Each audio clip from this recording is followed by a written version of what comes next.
तरह की तमाम जानकारी हम तक सीधे पहुंचाएंगे हमारे संवाददाता राम कुमार नायक।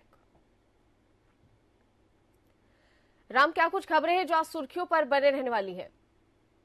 दिलीना, देखिए, सबसे पहले आज की महत्वपूर्ण खबर की अगर बात की जाए तो आज विधानसभा सत्र का दूसरा दिन है। कल राज्यपाल के अभिभाषण से विधानसभा सत्र की शुरुआत हुई है और आज सत्र का दूसरा दिन है और आने वाले 6 मार्च को मुख्यमंत्री भूपेश बघेल बतौर वित्त मंत्री अपना जो कार्यकाल का अंतिम बजट पेश करने वाले हैं। तो लगभग करोड़ों का बजट इस बजट सेशन में पेश होने वाला है और इसको लेकर जो विपक्ष है वे भी काफी हमलावर है। आज दूसरा दिन है। आज विधानसभा सत्र में हमको हंगामा देखने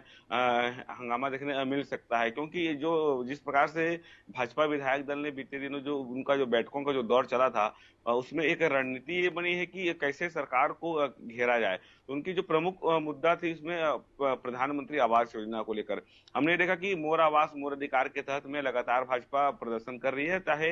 राजधानी रायपुर की बात हो या फिर जो छत्तीसगढ़ के जो 90 विधानसभा को उनके द्वारा पहले चिन्हित किया गया था और जहां जहां जो कांग्रेस के जो विधायक हैं, विधायक निवास को उनके द्वारा घेराव करके एक ज्ञापन भी सौंपा जा रहा था। तो निश्चित तौर पर यह कहा जा सकता है कि बीजेपी की ये जो तैयारी थी वो पहले काफी लंबे समय से थी और प्रधानमंत्री आवास योजना उनका एक प्रमुख मुद्दा विधानसभा सत्र में देखने के लिए मिलेगा। इसके अलावा 2023 के चुनाव में भी भारतीय जनता पार्टी मोर आवास मोर अधिकार के मुद्दे को लेकर जनता के बीच में जाने वाली है। इससे साफ तय दिख रहा है, क्योंकि ये जो एक अहम मुद्दा कहा जा सकता है, क्योंकि आवास को लेकर जो गरीब परिवार हैं, जो जो पिछड़े जाति के जो लोग हैं, उनको आवास योजना का लाभ मिलना रहता है। लेकिन ऐसी स्थिति में अगर उनको योजनाओं का अगर लाभ नहीं मिलता है तो इसको लेकर एक बार फिर से बीजेपी हमलावर हो गई है और सड़क से सदन की जो लड़ाई लड़ने की बात भारतीय जनता पार्टी करती है, तो वो आज हमको देखने के लिए मिल सकता है, क्योंकि विधानसभा का सत्र छत्तीसगढ़ में शुरू हो गया है और आज सत्र का दूसरा दिन है। मुख्यमंत्री भूपेश बघेल भी अपने विधायकों के साथ में बैठक कर चुके हैं और उनको भी मंत्रियों को भी ये हिदायत दी गई है कि मंत्रियों को भी एक निर्देश मुख्यमंत्री भूपेश बघेल के द्वारा भी दे दिया गया है कि कैसे जो विपक्ष के सवाल हैं उनसे कैसे निपटा जाए और किन किन जो अगर अगर सरकार को घेरने की अगर रणनीति बनती है तो उस पर कैसे उनसे निपटा जाए। इसको लेकर मुख्यमंत्री भूपेश बघेल भी तमाम मंत्रियों के साथ में बैठक कर चुके हैं। तो कहा जा सकता है कि विधानसभा सत्र को लेकर दोनों पार्टी काफी मुस्तैद है, काफी तैयारी दोनों के द्वारा की गई है। वहीं दूसरी खबर की बात की जाए तो आज से 10वीं बोर्ड परीक्षा की शुरुआत हो चुकी है। आज 10वीं बोर्ड परीक्षा का आज पहला पेपर हिंदी है। हिंदी से ही आज उनकी दूसरी पेपर की शुरुआत हुई है। लगभग 3,38,000 परीक्षार्थी पूरे प्रदेश में आज 10वीं बोर्ड की परीक्षा में भी शामिल होने वाले हैं। 9 बजे से 9:30 बजे से 12:15 तक का समय रखा गया है। तो ये कहा जा सकता है कि थोड़ी देर बाद में जो परीक्षार्थी हैं वे परीक्षा केंद्रों में पहुंचेंगे और परीक्षा देने के लिए वे जो पहले से उनकी जो तैयारी रहती है उसको लेकर एक बार कहीं ना कहीं अब ये देखना होगा कि उनकी जो तैयारी है वे एग्जाम हॉल में क्या कुछ रंग लाएगी, क्योंकि हमने देखा कि बीते 2 साल से छत्तीसगढ़ में एग्जाम नहीं हो रहे थे। जो जनरल प्रमोशन का जो लाभ है वो सीधे विद्यार्थियों को मिल रहा था। तो कहा जा सकता है कि 8वीं के बाद अगर 10वीं में अगर सीधे जाके अगर पहली बार बोर्ड परीक्षा देते हैं तो उनको कहीं ना कहीं जो पढ़ाई का जो पैटर्न है और कहीं ना कहीं जो बोर्ड परीक्षा की जो पैटर्न किस प्रकार की रहती है ये उनकी अभी भी समझ से दूर है। तो ये कहा जा सकता है कि उनके उनके जो करियर है, पढ़ाई करियर में ये पहला बोर्ड परीक्षा होने वाला है। तो बोर्ड परीक्षा को लेकर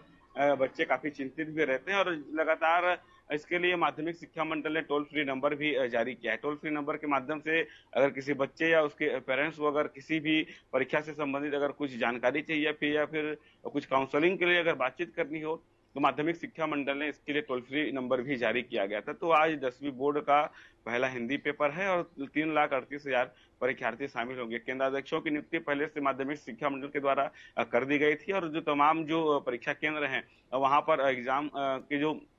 उत्तर पुस्तिका है और प्रश्न पत्र हैं वे भी भेजे जा चुके हैं। तो पूरी तैयारी पहले से हो चुकी है और उड़न दस्ता की टीम भी उसकी भी टीम भी गठित कर दी गई है ताकि जो नकल प्रकरण के जो मामले सामने आए। कल हमने देखा कि 12वीं बोर्ड की पहली पेपर कल से हुई है, तो कल कोई नकल प्रकरण के मामले छत्तीसगढ़ के पूरे प्रदेश में नकल प्रकरण के मामले कहीं से भी कल सामने नहीं आए हैं। तो कहा जा सकता है कि माध्यमिक शिक्षा मंडल और स्कूल शिक्षा विभाग की जो तैयारी है वो बहुत ही बेहतर तरीके से है और आने वाले दिनों में भी देखने वाली बात होगी कि क्या ये नकल प्रकरण के मामले और सामने आएंगे कि नहीं आएंगे, या कई ऐसे विद्यार्थी जो रहते हैं जो इस नकल जैसे अ, जो शरारती तत्व उनके द्वारा इस प्रकार की घटनाएं सामने आती हैं, वे नकल करते हुए पकड़े भी जाते हैं। तो इसको लेकर पकड़ने के लिए भी टीम ने एक विशेष उड़न दस्ता की टीम गठित की है, और वे लगातार जो प्रदेश के अलग अलग जिले हैं उनको भी जिले को भी प्रभार दे दिया गया है। प्रभार के अगर बात की जाए तो महासमुंद समेत जो बलौदाबाजार जिला है, रायगढ़ जिला है, उसके अलावा धमतरी, गरियाबंद समेत जो तमाम जो जिले हैं, उन जिलों के लिए अलग अलग उड़न दस्ता की टीम गठित की गई है, और हर जिले में 4 उड़न दस्ता की टीम रहने वाली है। वे सभी जो जिले में दौरा करेंगे, और जिले के जो परीक्षा केंद्र है वहां पर वे पहुंचेंगे। सीधे वे उड़न दस्ता की अगर बात की जाए तो सीधे वे परीक्षा हाल में पहुंचते हैं, और किसी भी रेंडमली किसी को भी उठा के उसकी जांच भी उड़न दस्ता की टीम के द्वारा की जाती है। तो ये कहा जा सकता है कि उड़न दस्ता की टीम काफी मुस्तैद रहती है कि नकल प्रकरण जैसे मामले सामने ना आए। तो इसको कहा जा सकता है कि आज से जो 10वीं बोर्ड की परीक्षा है वे छत्तीसगढ़ में बेहतर तरीके से होने वाली है। हम आने वाले अभी समय में जो 10वीं के जो विद्यार्थी हैं उनसे भी बातचीत करने वाले हैं, और उनसे जानेंगे कि उनका जो पेपर कैसा रहा, पढ़ाई को लेकर उनके द्वारा क्या स्ट्रेटजी शुरू से रही है, और जो पढ़ाई करने का जो उनका तरीका कैसे था, और उनकी जो तैयारियों में किस प्रकार से जो पहले की अपेक्षा क्या बदलाव हुआ है, इसको भी आने वाले समय में हम उनसे बातचीत भी करने वाले हैं। उसके अलावा अगर बात की जाए तो दिल्ली के मुख्यमंत्री अरविंद केजरीवाल और भागवत मान यानी पंजाब के मुख्यमंत्री भागवत मान, इन दोनों का दौरा 5 मार्च को है छत्तीसगढ़ में। वे 5 मार्च को उनका दौरा है, और जोरा का जो स्थल है जहां पर अभी हाल ही में कांग्रेस का जो हाथ से हाथ जोड़ो यात्रा का जो कार्यक्रम हुआ था, वहीं पर आम आदमी पार्टी का एक बड़ी सभा होने वाली है, जिसमें छत्तीसगढ़ प्रदेश के जितने आम आदमी पार्टी के कार्यकर्ता हैं वे सभी वहां पहुंचने वाले हैं। इसके अलावा विधानसभा स्तर के जो नेता हैं वे भी अपने बूथ स्तर के जो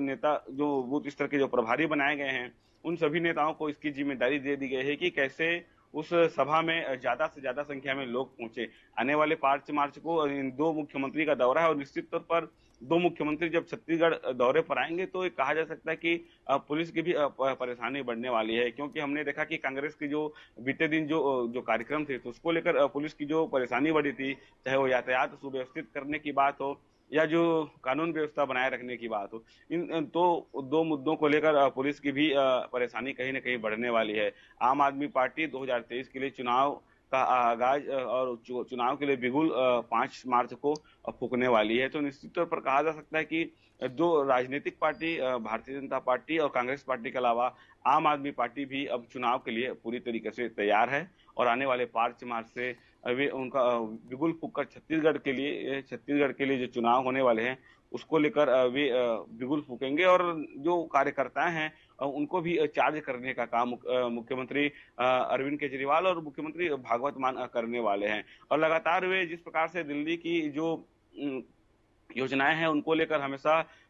मुखर होते हैं, तो ये कहा जा सकता है कि दिल्ली की उन योजनाओं को एक बार फिर से छत्तीसगढ़ में दोहराएंगे, दिल्ली सरकार की उपलब्धियों को छत्तीसगढ़ में गिनाएंगे, और छत्तीसगढ़ सरकार की किसी योजनाओं को लेकर वे टीका टिप्पणी करेंगे। और ये कहा जा सकता है कि छत्तीसगढ़ सरकार की योजनाओं की उनको विफलता भी उनके द्वारा बताया जा सकता है, क्योंकि हमला अगर किसी पार्टी का जब करना रहता है तो उनकी सीधी लड़ाई पहले तो कांग्रेस से होने वाली है, आम आदमी पार्टी की। तो ये आम आदमी पार्टी की एक कहीं न कहीं एक बड़ी रणनीति के तहत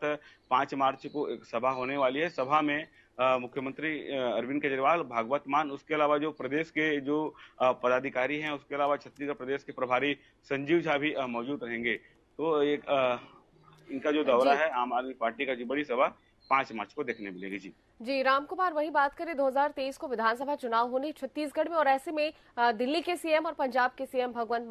मान का छत्तीसगढ़ दौरा किस तरह से खास होने वाला है? क्या छत्तीसगढ़ में कांग्रेस और भाजपा के अलावा एक तीसरी पार्टी आम आदमी पार्टी भी उभर कर सामने आ सकती है?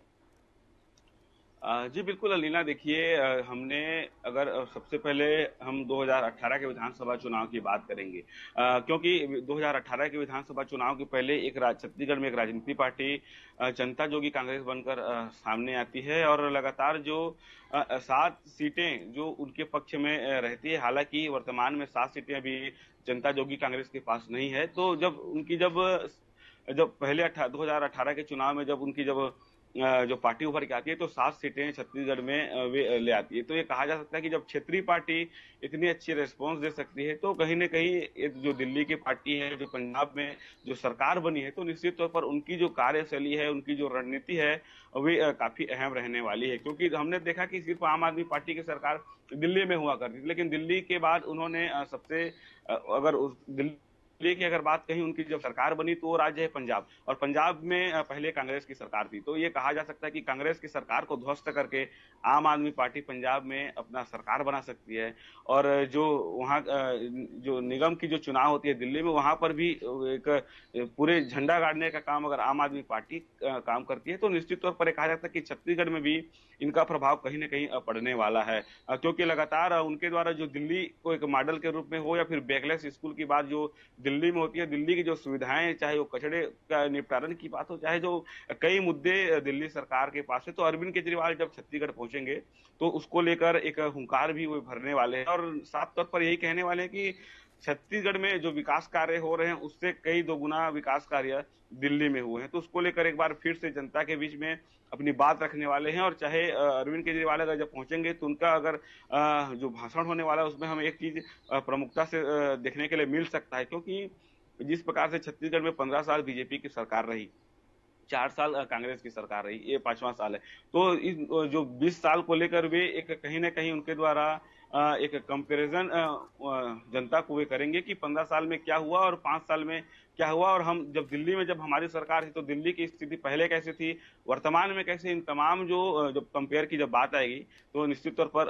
मुख्यमंत्री अरविंद केजरीवाल एक बड़ी सभा को जब में हुंकार भरने वाले हैं और कहीं न कहीं आने वाले 2023 के चुनाव में इनका इम्पैक्ट देखने के लिए मिल सकता है। ये तो नहीं कहा जा सकता कि आम आदमी पार्टी की सरकार बन ही जाएगी, क्योंकि जिस प्रकार से जो छत्तीसगढ़ में जो माहौल है आज भी भूपेश जो मॉडल है, जो छत्तीसगढ़ का जो मॉडल है आज भी भूपेश सरकार से कहीं न कहीं जो आम जनता है वो खुश है। तो ये कहा जा सकता है कि आम आदमी पार्टी का छत्तीसगढ़ में सक्रिय होना दोनों पार्टियों के लिए नुकसान साबित, कि दोनों पार्टी के जो वोटर्स हैं, दोनों पार्टी के जो आने वाले जो चुनाव में जो रिजल्ट्स आने वाले हैं उनको यह प्रभावित करने वाली पार्टी होगी। और ये भी कहा जा सकता है कि जो 2023 के जो चुनाव है वो काफी अहम रहने वाला है, क्योंकि भारतीय जनता पार्टी, कांग्रेस पार्टी, उसके अलावा जो तीसरी पार्टी जो काफी सक्रियता से जो दिख रही है वह छत्तीसगढ़ में आम आदमी पार्टी है। जी राम कुमार, वही बात करें तो वेतन विसंगति को लेकर सहायक शिक्षक लगातार प्रदर्शन कर रहे हैं। क्या आज भी राजधानी में प्रदर्शन देखने को मिलेगा? जी देखिए, शिक्षक सहायक फेडरेशन पिछले 1.5 महीने से अधिक हो गया उनको प्रदर्शन करते हुए। उनके द्वारा लगातार प्रदर्शन किया जा रहा है। पहले उन्होंने राजधानी रायपुर के बूढ़ा तालाब धरना स्थल पर प्रदर्शन किया, उसके बाद तूता में जो धरना स्थल बनाए गए हैं वहां पर उनके द्वारा प्रदर्शन किया। उसके बाद से जब उनके टेंट को उखाड़ा गया, हम एक बार फिर अपने दर्शकों को याद दिलाएंगे कि जब शिक्षक सहायक फेडरेशन संघ के टेंट को उखाड़ा गया था तब से उन्होंने एक रणनीति बनाई थी कि प्रत्येक जिले में उनके द्वारा एक प्रदर्शन किया जाएगा। और हमने देखा कि जो जिले का जो दौर था उन्होंने अलग अलग जिले में पहुंच करके अपनी उपस्थिति दर्ज कराई, और जिले में जो शिक्षक सहायक फेडरेशन है अपनी जो 1 सूत्री वेतन जो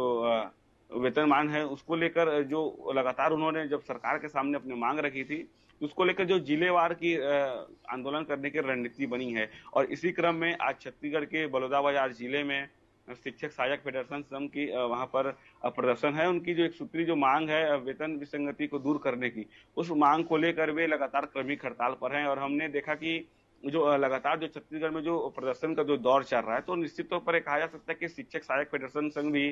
अपने प्रदर्शन करने से पीछे नहीं है। और अब जब बजट सत्र में ये भी देखने वाली बात होगी कि बजट सत्र में क्या उनके लिए कुछ पिटारा खोलती है सरकार, या फिर उनको लॉलीपॉप पकड़ा दिया जाएगा। तो इसको लेकर भी उनके द्वारा कहीं ना कहीं एक संशय बना हुआ है कि शिक्षक सहायक संघ को आने वाले जो बजट जो 6 मार्च को मुख्यमंत्री भूपेश बघेल पेश करने वाले हैं उसमें शिक्षक सहायक फेडरेशन संघ को क्या हाथ लगता है। तो ये उसके बाद भी और इनकी रणनीति तय हो गई। अगर उनकी मांगे अगर बजट सत्र में अगर रहती है तो उनके द्वारा कहीं ना कहीं जो आंदोलन है उनको विराम दिया जाएगा, और अगर उनकी बजट सत्र में उनसे संबंधित अगर कोई प्रावधान नहीं रहता है तो निश्चित तौर पर जो शिक्षक सहायक संघ का जो शिक्षक सहायक फेडरेशन संघ का जो प्रदर्शन है वो काफी उग्र हो सकता है। जी राम कुमार, वही आपराधिक गतिविधियों की बात करें तो क्या कुछ सुर्खियों में बने रहने वाली खबरें हैं?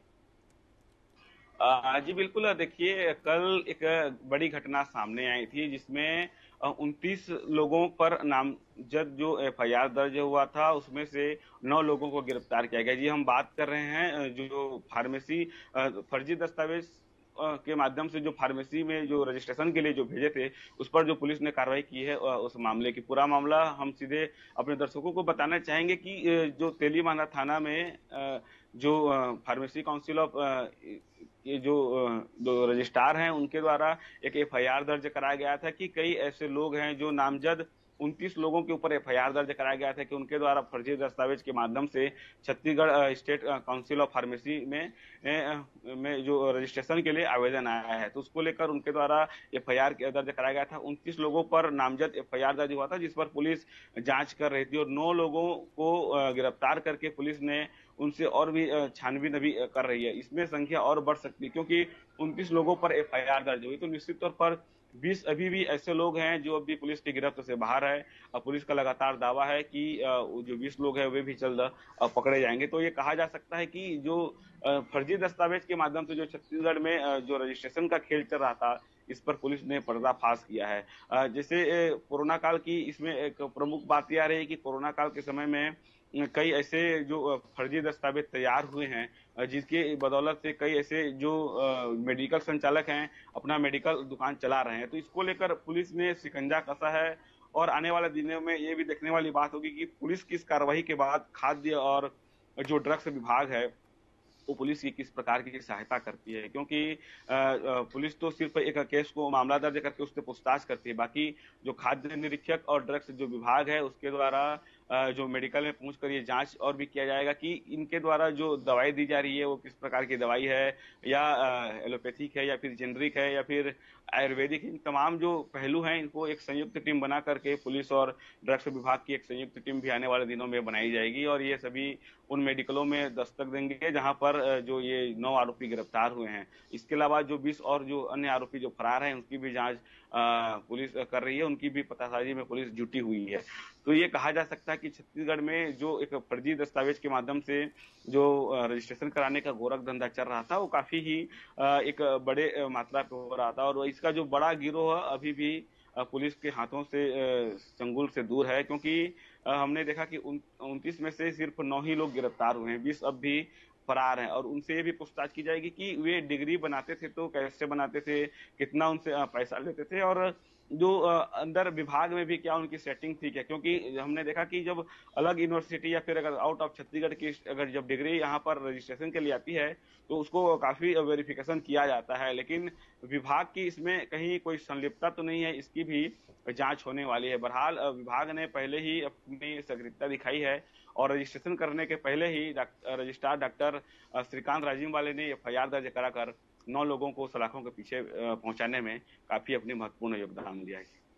चलिए, तमाम जानकारी के लिए जुड़ने के लिए शुक्रिया राम कुमार। तो ये तो हो गई छत्तीसगढ़ की प्रदेश भर की और जिले भर की तमाम खबरें जो सुर्खियों पर बने रहने वाली। वहीं अगर बात करें तो नॉर्थ ईस्ट के 3 राज्यों के विधानसभा के आज नतीजे आने हैं। थोड़ी ही देर में मतगणना शुरू हो जाएगी। दिल्ली के सीएम केजरीवाल और पंजाब के सीएम भगवंत मान का छत्तीसगढ़ दौरा है। 2023 के विधानसभा चुनाव को लेकर ये दौरा खास माना जा रहा है। और वहीं बीजेपी विधायक दल पार्टी मुख्यालय में कई अहम बैठक हुई है। विधायकों ने बजट सत्र में सरकार को घेरने की रणनीति बनाई है। मध्य प्रदेश की भी बात करें तो मध्य प्रदेश विधानसभा सत्र का आज चौथा दिन है। सत्र के दौरान विपक्ष हंगामा कर सकता है, ऐसे आसार लगाए जा रहे हैं। वहीं आज से 10वीं बोर्ड की परीक्षा शुरू हो गई है। सुबह 9 बजे से एग्जाम शुरू हो जाएगा और ये एग्जाम 24 मार्च तक चलेगा।